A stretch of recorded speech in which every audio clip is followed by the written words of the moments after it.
21st of May 1985, almost 37 years ago, the Grey organisation left the French house in Soho just before closing time.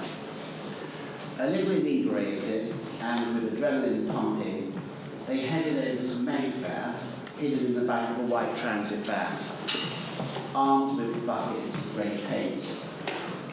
Following flashlight signals from their lookouts positioned on Clifford Street, they entered Cork Street, the home of London's leading contemporary art dealers from Burlington Gardens.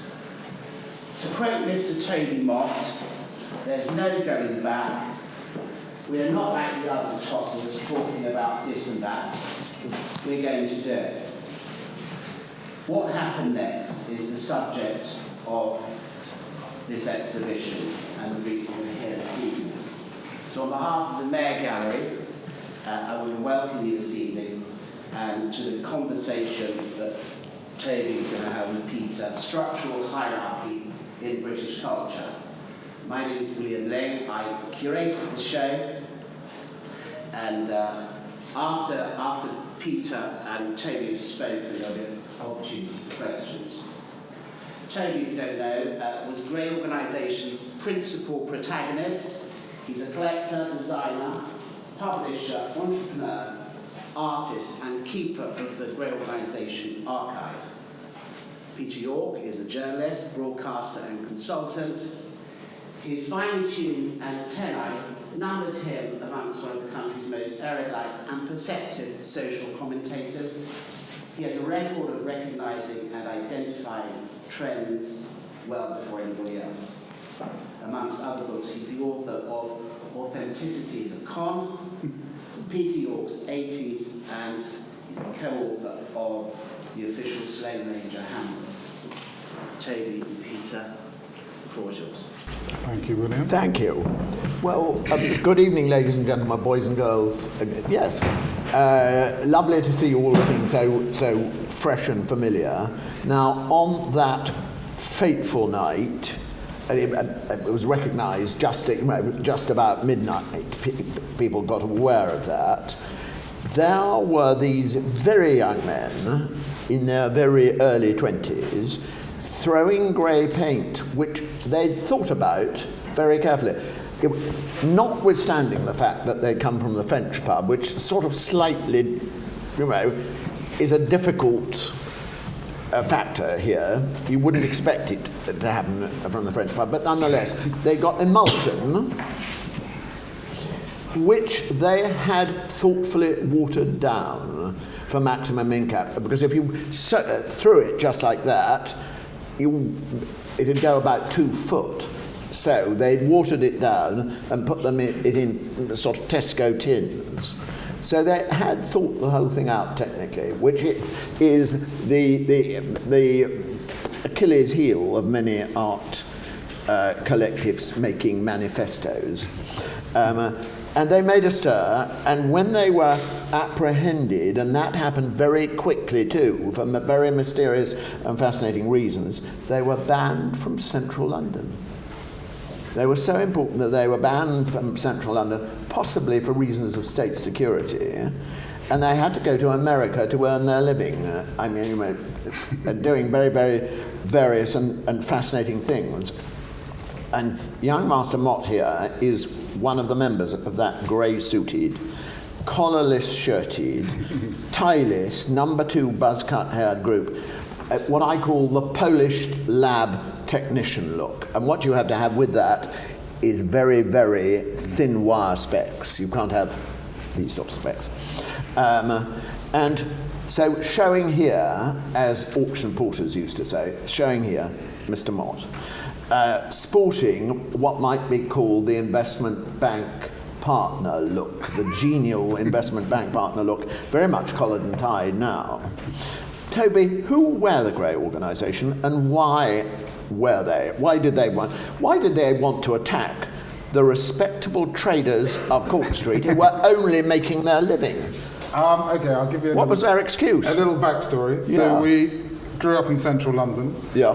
3 of us attended Pimlico Comprehensive. We ended up there from other schools. And one of us was from Manchester. And prior to the Grey organisation, we had something called the Anarchist Street Army, which came, we were punks, obviously, and we were kind of inspired by Crass at that stage. And then as we matured, the Grey organisation came into being, and at the time, we funded ourselves by throwing illegal nightclubs in warehouses, empty warehouses throughout London. And we were making art, and we were making Super 8 videos, video, and paintings. And at the time, it's a bit difficult now to see it, but it seemed that the art world was very much part of the British establishment and closed to us. And this street was the art establishment. There was no East London, there was no Shoreditch, it was very much Mayfair. There may have been things happening elsewhere, but this was like the Houses of Parliament, the representation of the kind of creative, cultural London. And we felt excluded, and not just ourselves, but there are other collectives at the time. We lived in East London, many of them were based in East London, from Throbbing Gristle, Psychic TV, neo-naturists, and others in Europe. So being a collective, we were kind of inspired by Gilbert and George. We featured in their work, and they patronised us to some extent. But nonetheless, the doors were closed, and we needed to say hello. And the idea was born to throw grey paint in the face of the establishment. That's a quote from Voltaire. So we did, and we planned it meticulously. And there were the 3 core members, but we had many acolytes who helped with the planning. And we did leave the French house, and we wore boiler suits over our grey suits. And the van pulled up at this end, and it very slowly made its way down Cork Street with the back doors open and many tins of diluted grey paint stacked up so we could replenish ourselves and attack every single gallery on the street. We probably did it in 30, 45 seconds. We then piled in the van and went to Zanzibar. So it all sounds, which doesn't exist, but that was a very sort of upmarket cocktail bar in Covent Garden. Kind of, how would you just like advertising, like 80s, like Thatcher. Very 80s, very marketing speak land. But it was one of the few places open, and our friend Sophie Parkin ran it. So we all ended up in there, and we couldn't actually believe that we had accomplished it. An idea, and we brought it to life, and we accomplished it. And then the rest of the story is the police and the consequences, and we can touch on that. So it was a cry, let us in. We've come all the way from the French pub and we're going all the way to the Zanzibar, dangerous rebels that we were. Let us in, please. And instead, you got excluded from Central London. And what's that mean? We were banned from Central London. That was one of the stipulations of our bail. It meant we could go to the East Village in New York, where we were represented by the Civilian Warfare Gallery, who took a sort of keener interest in this kind of activity. I love this language. Yeah. And then we prospered in New York, so all was all right. And yeah, we ended up working and making music videos in what was then the sort of beginning of hip-hop culture. But to come back to London at the time, it definitely was not the London of today. It was very grey. You could probably only get a cappuccino at Bar Italia. Yeah. There was hardly anywhere to drink late, apart from some illegal shebeen-type places. And the whole thing was really conservative and strict, even though you had things like the New Romantics and this kind of always this bubbling under the surface of this straight-laced society, this kind of bright, colourful kind of actions, like, say, the New Romantics, and in our case, we parodied British Soviet culture. That was our kind of look. Yeah. And we didn't wear ties, because ties represented belonging to some kind of social group or class, which I've since joined, but at the time, they wouldn't let me in. So we were very much mavericks, outsiders, and we lived in Bow, East London, we actually had a house, it's unbelievable, for like maybe £50 a month, like a whole house, 2 houses. And we had a huge warehouse on Borough High Street, and all this was without working, because that was obviously an anathema to have a job. But what you haven't mentioned is absolutely core to all this, core to the idea of throwing up paint in the face of the establishment, all that stuff. Did you have a manifesto? Yes. We had 12 points. We pasted it on the walls of the street. One of the points that I can remember is garlic is essential to good living. So it was a sort of Elizabeth David manifesto. It was a sort of... We were very keen fans of Elizabeth Yes. David. We also dropped off on Fleet Street, where all the newspapers were at that time, a press release explaining why we did it, and also promoting our exhibition, the first painting exhibition, at 346 Old Street, which happened maybe the following month. Yep, so you were in all the right places. But what was it that attracted you in the first place to be what it's called the anarchist street army? The anarchist street army. Was it punk? Was it Pimlico? Because there's clearly a Pimlico problem here. I say this, I live in Pimlico, so I'm very alive. There's nothing like that in Pimlico now, let me tell you, ladies and gentlemen. It's, in terms of that sort of thing, it's dead as a doornail. On you go. Pimlico. Oh, well, Pimlico was the first purpose-built comprehensive school in the UK. It was a brutalist building made of glass. It was freezing cold in the winter and boiling hot in the summer. They've since torn it down, even though it was listed. And it was really a kind of factory or breeding ground for these ideas of education, progressive education of the time. It kind of failed. It was also the first school to have a murder, not by the anarchist street army. Anyway, we survived. We always would say, and all of us who graduated from there would say we survived Pimlico School, because it was a social experiment. But that's where we were all thrown together.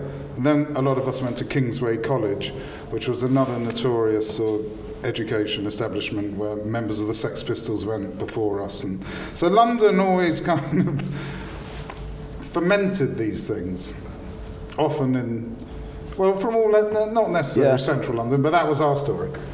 So there you were, thinking, coming forward back to the, so to speak, the Grey organisation. It sounds like an updated Salon de Refusé, but you're saying it's not like that at all. It's not like any previous group. Yeah, it is. Like from the Vortices to Dada. We were inspired by that kind of thing. Well, I read something that said where people would say this in a clever dick art history way, and you would say, no, it's nothing like that at all. No, it's not remotely like that at all. We are uniquely creatures of the 1980s present, and we never, we're not like those. No, because we like cloaky. We like the constructivists people. And this idea of making art as a unit without this kind of heroic artist figure. Yeah. We liked all that stuff, Bauhaus, we liked all that.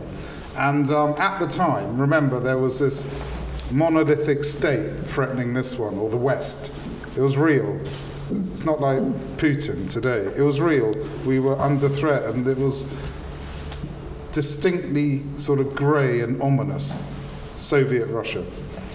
And we borrowed from that, and then I guess we borrowed the sort of flair of the West and sort of amalgamated it. So, but we weren't reinventing the Vortices or something. We were, I guess we were like Gilbert and George, but multiplied. Yeah, but the fact was you knew all that stuff. Yeah, we were. You knew all that stuff. Art savvy. You weren't, like, let's say, the creatures of Malcolm McLaren's creatures, who he's claimed, they didn't know any of that stuff, and it was Malcolm had imposed it on them, and they'd never been near any educational establishment at all. No, there was no one pulling... Kingsway College. No one pulling our strings. Yeah. So there you were. You knew all this stuff, and you did a bit of it, but it was different. But we were very young. Yeah. What about the work? The artwork? The work. Behind you? Yes. So we documented our everyday lives. This was part of our art. Yeah. And our big paintings we drew around each other.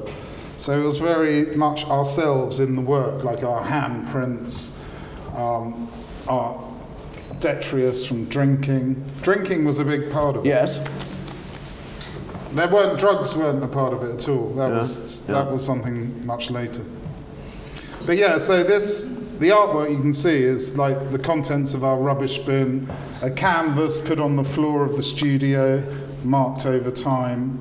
So, but then we were adopted by Lynn Franks, who is a character that Absolutely Fabulous is based on, and she got us to work with the Labour Party, Swatch Watch, Brutus Jeans. So we. It's a very 80s story, that, isn't it? We were grateful to be co-opted into that. And meanwhile, we'd done this notorious action here. Yeah. But it was all from a landline in Bow. Obviously, there was no computer, there was no cell phone. Where is all the work, apart from being here? In my archive. You've got lots and lots and lots of it. In Belgravia. In Belgravia? Just up the road from you. Yeah, just up the road from me. I'm on the wrong side of the tracks. And tell us more about the art, the actual product, the stuff that's in your archive. Well, there's a lot of... So that we may want to possess it. There's what we call ephemera, which is paper detritus, which I saved everything. And it's moved over the years into different garages, and now it's all been archived and photographed. So there's all the paper stuff, and that's correspondence from, you can see over there in the cases from the police and our lawyers who represented us to fight the case. And luckily things like sketches for the De La Soul album cover, which is considered one of the top 10 album covers ever designed. And so luckily I did keep all this stuff. Some stuff rotted away, like big paintings, but we have some of those. And then a lot of this work, when you look at it now, or when I look at it, it is of a moment. You could make it today, but somehow to me it represents 3-4 decades ago. It seems old, in a good way. Was there anyone you thought of as your... any group you thought of as your peers? Yeah, they've cottoned on to the same whatever it is as we have. They're not like us, but then again they are like us, and we respect them and. There was a group of artists based around a band called Leibach in Eastern Europe called Neue Slovense Kunst. We like them. We like General Idea in Canada. We like Joseph Beuys.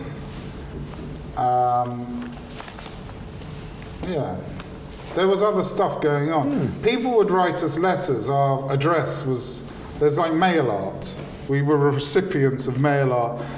There was a guy in Australia called the Art Army. We would correspond with all these different people around the world who found us because we were featured in things like the NME, which would be a platform for this kind of outsider stuff, not necessarily art press, like music press, which I guess was more open to new stuff going on. So and I saved all that correspondence, so I got letters, hundreds of letters, because this is even before fax. But what happened after you were forced out of central London by the security services? So it sounds the security services were very keen for these boys to be out of central London. They represented a threat to something. Yeah, we need to add that MI5 was based on this street. We didn't know that. When we did the action, we were very quickly arrested by very senior policemen, and we didn't understand why, police at the top of the piece. And then one of them said, "You've upset some very high-ranking people."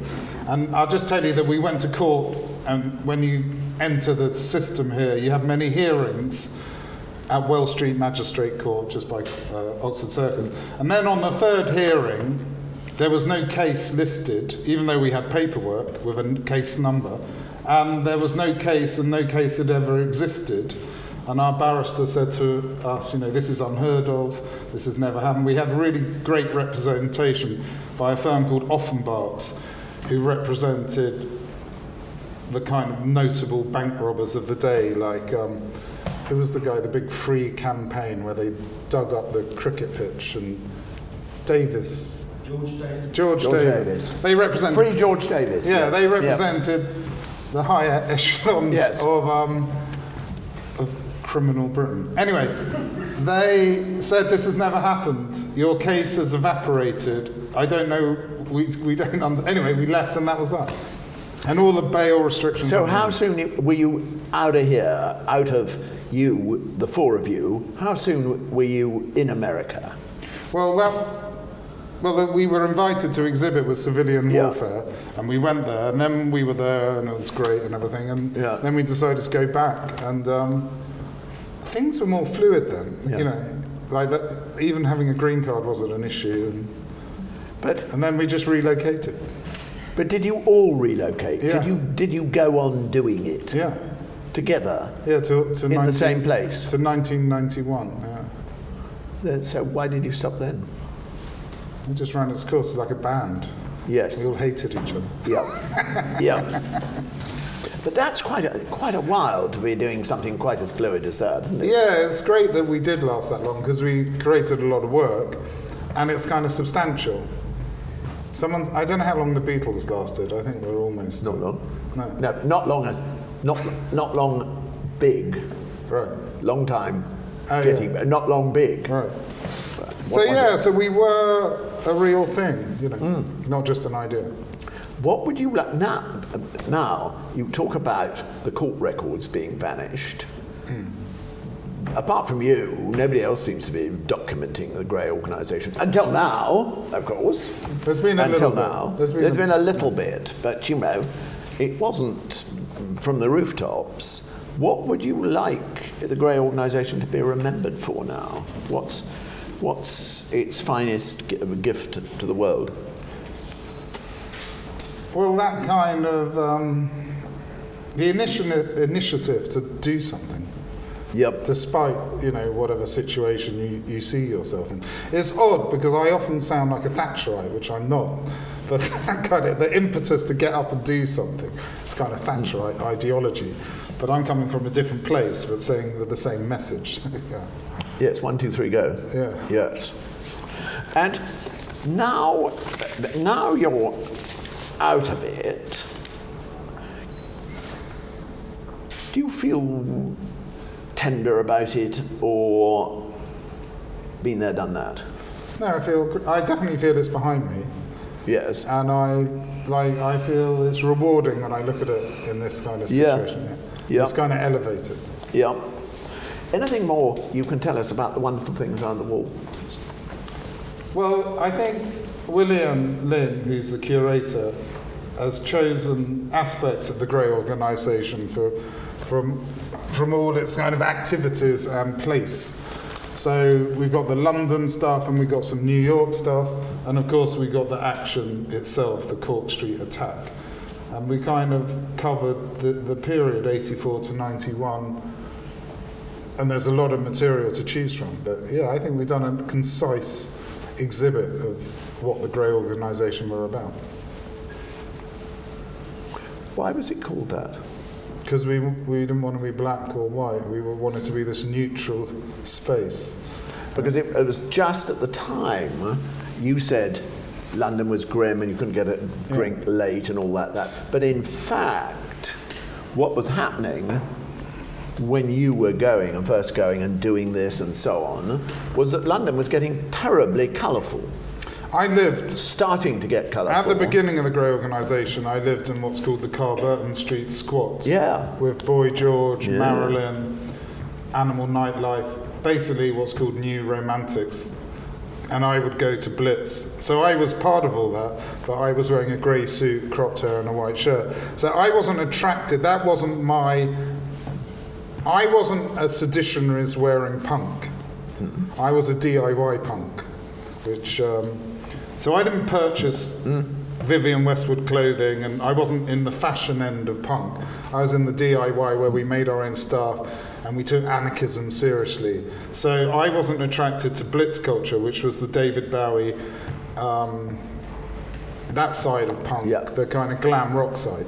I was the Crass side and the Clash and Adam and the Ants, which prior to their pop incarnation were very dark, kind of S&M, black and white. So the dress code and why it's called the Grey Organisation came out of that side of punk, which is a bit more like American punk, black and white. And, in counter-distinction to all those colourful flossy things. Yeah. But I was living amongst the other side of it. Yes. Yeah. No, well, I would go to Blitz dressed roughly as I am now, or as you are now. It was all right.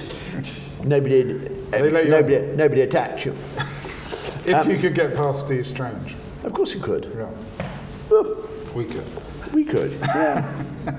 Now, ladies and gentlemen, you're belonging to ask Toby searching questions. Or Peter. And Mr. Ling is going to handle you, so to speak. Okay, right. So, any questions? Dion, question? Water. Do you think you've sold out? Yeah. No, I crossed the Great Divide, and also I celebrated my 58th birthday yesterday, and I think it's more fitting to be this side of the glass than out on the street protesting, and that should be left. Do you think throwing the paint was an attempt to be noticed by Cork Street or to be included in Cork Street? There's to be noticed by everyone. How would you feel if I threw grey paint for the opening of this exhibition? Where? On the front. Well, it wouldn't mean anything. You'd have to do something else. Or something similar. Probably something. Something similar. No, something it doesn't have to be paint. But something How like... would you feel if I did that? I wouldn't think, I would just think you need a new idea. I'll learn from the best. You can buy the paint. The Mayer Gallery is selling a limited edition pots of Cork Street grey. It's colour matched to the paint we threw on the glass windows, and you can do it at home. But don't, because they're collector's items. Toby, how did the reconciliation come about with Mayer Gallery, and what was it like when you first ordered? Who approached who, and how did that all go down?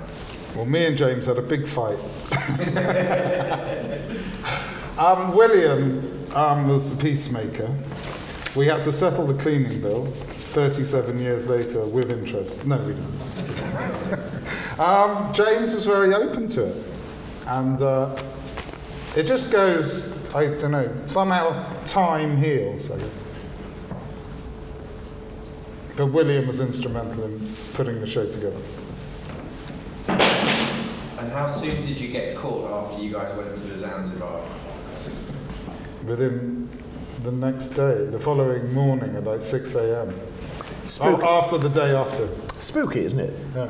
How did they know it was you, actually? Well, we did paste our stuff up, Grey Organisation, but it's not like the internet. It's not like Grey Organisation had a registered address or anything. I don't know how they knew 13... How did they know 13 Bruce Road E3 was where the Grey Organisation would be sitting there with their cans of lager or cups of tea? I don't know how they quickly got to us. Well, obviously, you warranted special attention simply as a function of the geography, didn't you? If you had PC Plod, you might have got away with it for a whole week. But yeah, you can see in the paperwork, there's endless statements from policemen. They took it really seriously. But I think at some point they must have realised this just it was doing us more good than them. Do you think you would have got more publicity if it had been in another street? No, this was the street. No, in a street that didn't have the circus. Oh, yeah, who knows what would have happened? Yeah, well, it would have just been a regular police thing, as opposed to, we were arrested by special branch. Toby, apart from doing various other exhibitions you've done and work often relating to punk, what are you doing going forward? Well, right now, I'm in the middle of a book about the last paper culture, pop culture, UK, and it's the history of rave flyers, and it's from the Stonehenge Free Festival all the way through to Jungle, and the book ends at the year 2000, and because then it's the advent of PDFs and exchanging information online. So, yeah, I've amassed a collection of flyers, and it's going to be a substantial book, and it will be coming out in March, and it's called New Age Back to Back. And have you made enough money to live in Belgrade?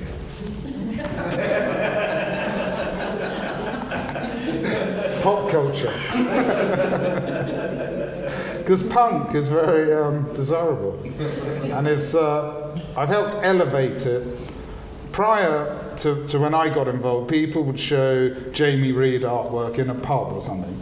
And I thought there's a trick here, that the people who want this stuff are in their 40s, 50s, and a lot of them are wealthy, because people who are involved in punk, going back to what I said before, have that kind of DIY spirit, and a lot of them work around here in hedge funds and stuff, and they don't want to purchase that stuff in a grotty atmosphere.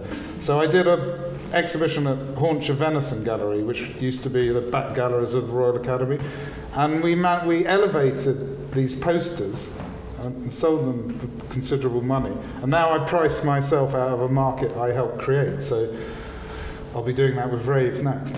Yeah, no, I did a show of Jamie Reed like 30 years ago in the Hamilton's Gallery, which again was taking punk to posh. I sold one of those posters for big money in America.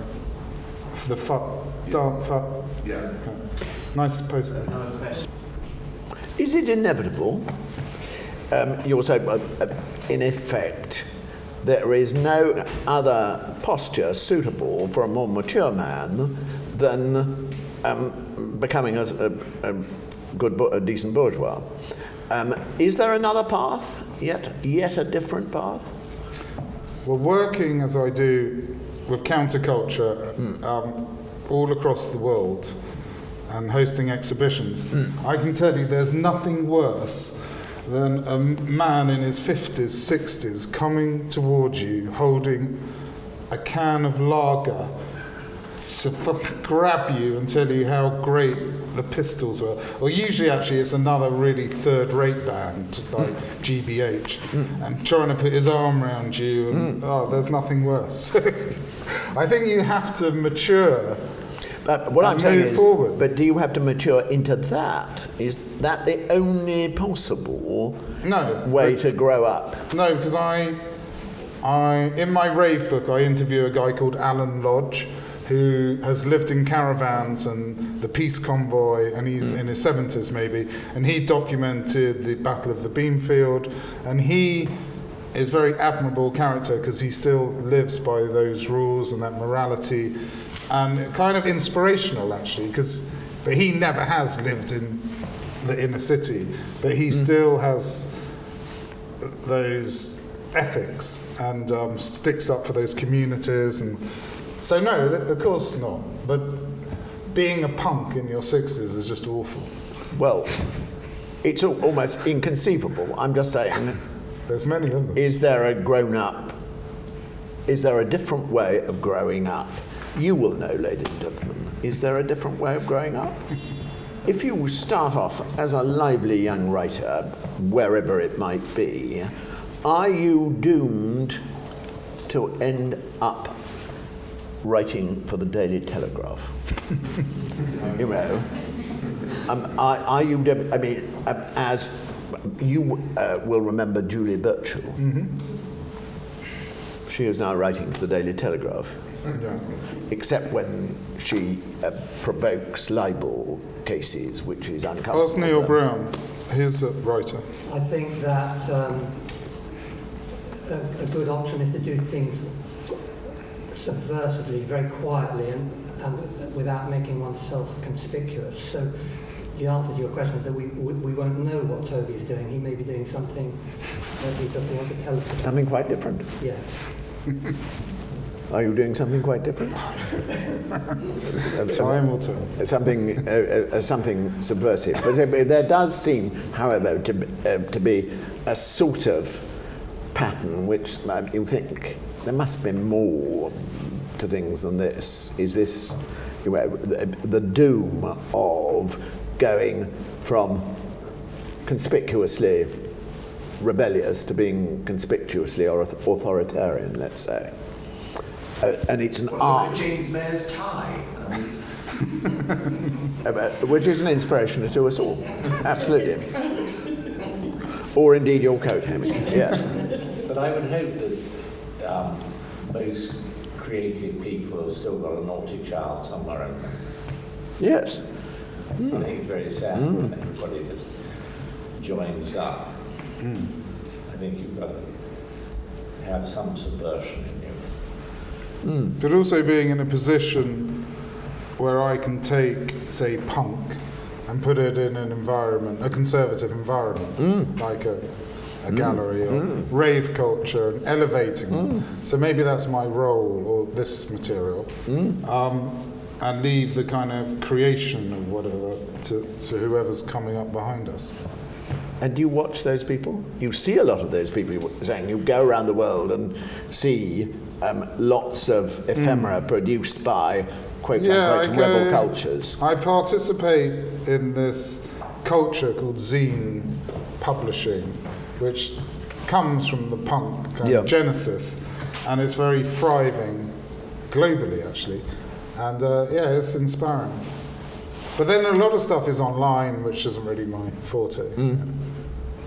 But you're saying zine culture is still thriving? Oh yeah, self-publishing is huge. Literally paper. Because I can remember writing something about it in quite early in the 80s. The idea you might go to bed, an ordinary person, and wake up the next day a magazine publisher, even if it was a very teeny-weeny one. You could, with 1, 2, 3, go, like sniffing glue. Exactly. Yeah, that culture's thriving. Well, it's good to know that, isn't it? I had no idea. And are you doing any? I do books. Yeah. But it's still there. Should we? But there's off print at the Tate. Yeah. That's an annual event. Yep. There's in New York. There's Printed Matter Art Book Fair, and they also have one in Los Angeles and Miami, and then in Paris there's off print. Berlin, they all misread in Berlin. It's global, and that's something which I participate in, and I'm part of that community of exchanging ideas. And I work in New York with Dashwood Books, who are a big champion of it, and art book publishing. I must say, I'm longing to see more of that output over the years. But commercially, you've got to ration it a bit. Actually, a book I've done 2 editions. One was called Dictator Banknotes, and then we just published Dictator postage stamps, and you published Dictator Homes. Dictator's homes, and they are fascinating. Dictators' houses, because they look very, very Marble Arch. There used to be at Marble Arch, round the corner from where I lived, actually, a shop called Salon Française. All the gold. Salon Française, which meant the golden Louis the Hotel, as Nicky Haslam would say. Louis the Hotel, furniture slathered in bad gilding. And that's what, blown up 1,000 times, all those dictators' houses had, with a few exceptions. Franco was a bit tasteful. But mostly it looks like that. So, warming to this theme, dictators are fascinating, aren't they? Every other clothes are fascinating, all that stuff is very fascinating. When Trump came in, somebody from Politicos in Washington rang. You know how very, very polite and nice some young American ladies can be, and said, do you think it's even possible that there's any connection between your marvellously marvellous book and the interiors of our new president? And I had to say, because I'd seen the pictures of the penthouse above Trump Tower. You got it in one, lady, because you knew who Trump was going to be from looking at those pictures, and you sort of knew that this was the person who was going to do January 6th and never give up. And it was designed by somebody who used to design casinos. That's why it had that look. So you've got, what are these dictator things you've got? I've done 2 books published by Cultural Traffic. One, it features actual banknotes with dictators on them, from Mao to Idi Amin, etc. Yep. And then last year was stamps featuring dictators. And they're small editions, but the books are very expensive, but they are amazing. Well, I want And your book is next to them on my bookcase, in the dictator section. God. Yeah. Every home should have one. So not only do we wear the same tie, Yeah. we publish books on the same subject. Yeah, yeah. Yeah, that is quite spooky and very subversive, obviously, as well. More, please, ladies and gentlemen, more. This is a question for you, James. What was your reaction when this happened? How did it make you feel? And what? Well, There he is. There he is. I think I Yes. said someone that any publicity is good publicity. So, we were talking yesterday to Jane from Wellington's, who had just started working for Leslie then. And what was Leslie's reaction? He was rather amused. And one of them said, look, what about you, Jane? You had to wash it off. I didn't wash it off, I don't know who did.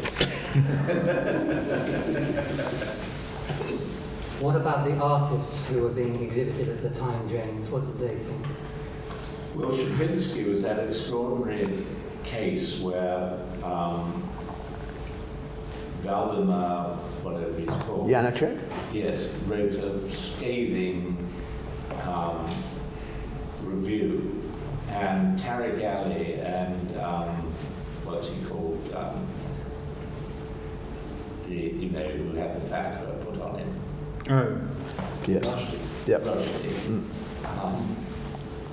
Were making I think actually they made a film on him, because there was an extraordinary person called Akumal Ramachandran, who was a teacher from Bangalore, who decided to met Stravinsky's son and decided to promote him, and first tried Anita Brock. And anyway, she just won the Booker Prize for whatever. And we got the most incredible publicity, and still the film, the Stravinsky film, and then somebody wrote an article, there was a big article in Lawrence Weschler, I think, written for the New Yorker. So, but the film is still played on PB-13 or whatever. And one time, more than once a year, and one time I got a friend of mine said he was in the Carlisle with his wife, and he was in the bathroom, and suddenly he shouted out, "What the fuck is James doing in our bedroom?" And it was this film. Toby, did you encounter any of the artists in your travels? No, we were unaware. Those weren't the artists that we rubbed shoulders with. We rubbed shoulders with the excluded at the French House and the Coach and Horses. Doesn't sound terribly excluded, if I may say so. Well, you've got to remember, you didn't need to communicate you just needed to be, it was very much about place. So our group and the others would drink in the French house because they sold half lagers. And you didn't have the kind of football type geezers. So it attracted the art community. Yeah. And the Coach and Horses was open on Saturday night, whereas the French was closed. And we were also members of the Colony Club.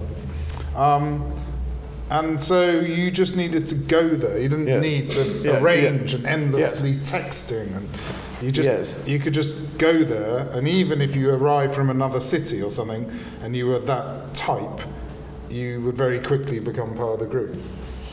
And the same, say, when we would go to Berlin, and we would go to like Cafe Einstein or wherever it was, and then we would be part of that group in Berlin, without maybe one introduction or whatever. But what about when you went to Rochdale? We went to Sheffield. Leeds to Stansfield. The same. There's always, you would find the like-minded, and they would always be in an obscure pub. Peter, were the Grey organisation on your radar in 1985? Yes. And I have to tell you, the reason they were was I thought, oh, that's a nice get-up. Do you know, that's a nice get-up. Oh, I like that. But that's good. That they're making a nice visual statement, and all the linkages are good. What I call earlier the whole Polish lab technician thing, which was definitely an art strand, and it was. Even though I rather liked the New Romantics and the population of them, and they were fun to talk to, I could see that there was room for something more austere, something continuing the great traditions of 1976 and 7 was very good. They were nice. They're nice. A suit is nice. How closely were they in the tradition of English pop groups wearing their grey suits, the Beatles, early Rolling Stones? The Grey organisation in some ways seemed to me like a band without music. I could imagine a film with the Monkeys throwing hay. Did you feel that? Yeah. You were a bit like a band? Yeah, like Joy Division, Yeah. Yeah, we had more to do with music than art at the time. The art at the time we liked was like art and language, because they seemed to be a machine, and Gilbert and George. The rest of it, like, say, it's obscure, like Bruce McLean, or the art that was happening, Tony Cragg, whatever, we didn't connect with that. So we connected more with how bands were presenting themselves, especially bands from Manchester. Fun enough, Terry, if I was guessing inside your head, I would have said that it would be more closely aligned with the German bands of the time. Kraftwerk, Neu, Faust, whatever that would have been. No, we like Kraftwerk, but we like dance music, so we were more like New Order was probably our favourite band. But those bands Neu, that you can't dance to that. That's like Tangerine Dream, and we didn't smoke weed or anything. But there were definitely that. The Kraftwerk look and the Kraftwerk stage presence. But I think you said it was the whole man-machine thing. People dreaming of a tech future, not actually being it. Yeah. But it was a very good idea. It filled us up. I think the Kraftwerk thing, and then. In terms of the suits, because I'm interested in the suits, there's also that strand of mod revival, which was very much about the sharpness, working class discipline, and seeing off the hippies. And seeing off hippies meant having sharp suits and not having long hair. It was fundamental to it. But the four of you were really quite bourgeois, weren't you? No. Ish. I come from, my father was a professor and my mother a social worker. Yeah. And so?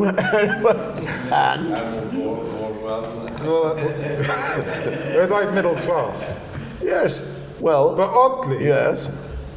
we had a house in Pimlico, which today, to own that house, you would have to run a hedge fund or something. And that was just normal.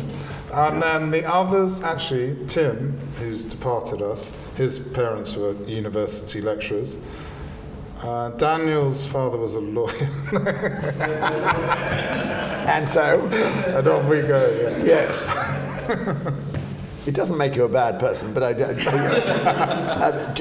the interests of clarity, I think it was a bit bourgeois. Not entirely. And then Paul, who came from up north, was what you might call... Oh, well then. He might be called Yeah. working class. Yes.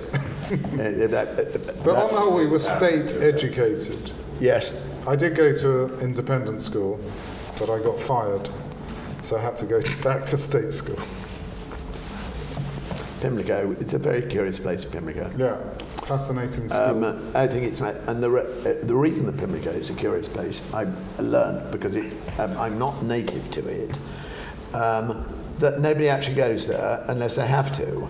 By which I mean literally, if you go there, if you live there, you're going to do something there, but you don't go through it and you don't visit it, and so it's cut off, and it is physically cut off on 3 or 4 sides. The only way you can actually get into Pimlico is one of about 2 or 3 tributary roads on the Vauxhall Bridge Road. So nobody knows it's there, and they think it's an Ealing comedy, which was actually shot in Kennington, because it's all, lovely old cockneys and stuff. And Pimlico isn't at all like that. It's people who go quietly mad, isn't it? Well, when I grew up, Barbara it Pym. was Italian and Irish. But you can walk from Pimlico to here.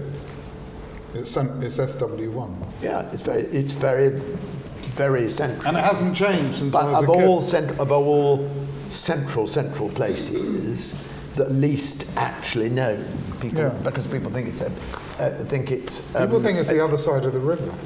the other side of the river. That's terrible. Well, that's because of the film, because it was filmed in Kennington, and the architecture, which is the principal thing about it, because it's cubit, and it's made to the same plans as Belgravia, because cubit just updated by about 20 years, slightly changed the fenestration or the plasterwork on ceilings, and made the same houses 20 years later, so that where I live is loosely modelled after Eaton Place. Somewhat less expensive. More, please. Do you think the message of the reorganization today is still current in terms of, because I'm sitting quite close to that, now sharp labor after yesterday's question time. It's lovely, isn't it? No, I'm thinking, that, the elements they made written at the time, different from today. What do you think? There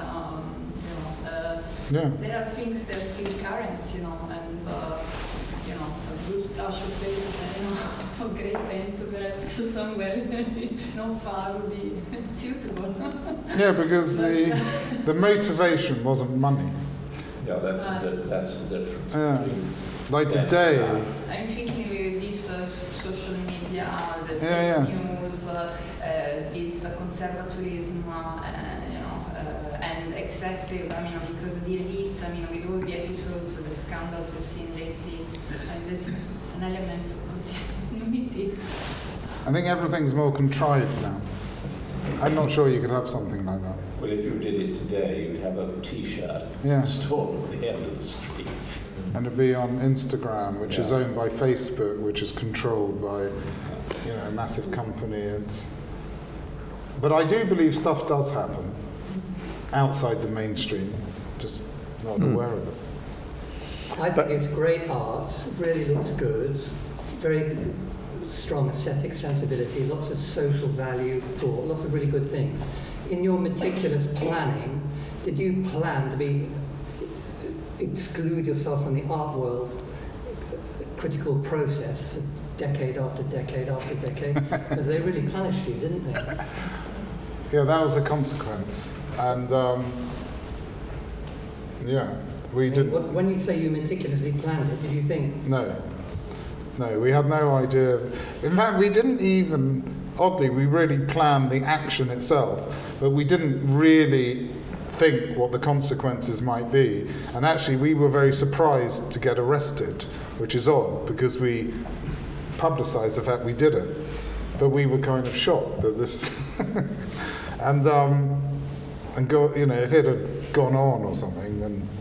But you hadn't done your homework about the street. No, obviously we had no idea who inhabited the street.